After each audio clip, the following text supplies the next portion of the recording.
I want to talk today about doing something the easy way or an easier way, using a tool that you probably always use, the command prompt.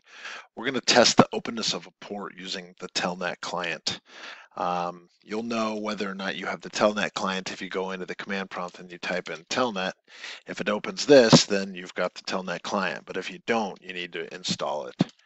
So you just click the logo key and then type Windows and then go to turn Windows features on or off. This box will pop up and you scroll down to Telnet client. Okay, put a check in that box, hit OK.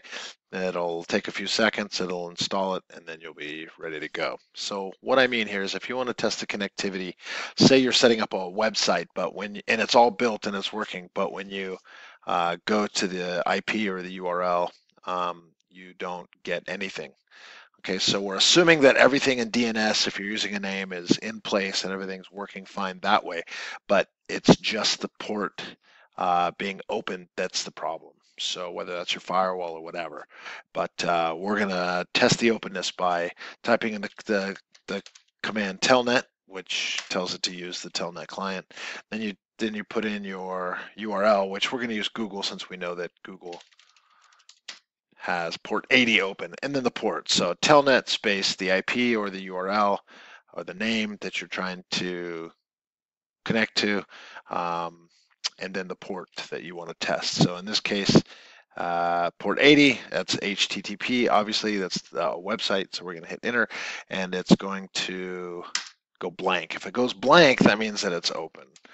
So hit Control X to get out of there.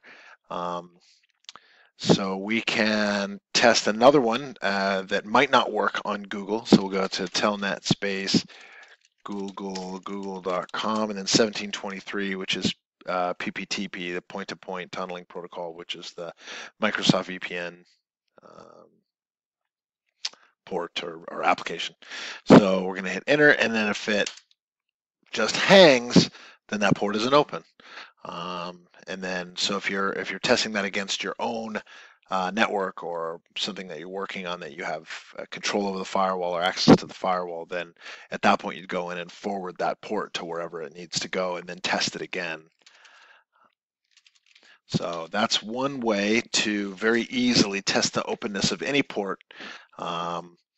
You can see that Telnet actually is also something that you can use to interact with something. So if we go telnet johndoe.com and then put in port 22, so SSH, and hit enter, it'll come back and respond because there's something there that's waiting for a call on 22. Hi. Okay, so anyway, that's it. That's how you do it using the Telnet client.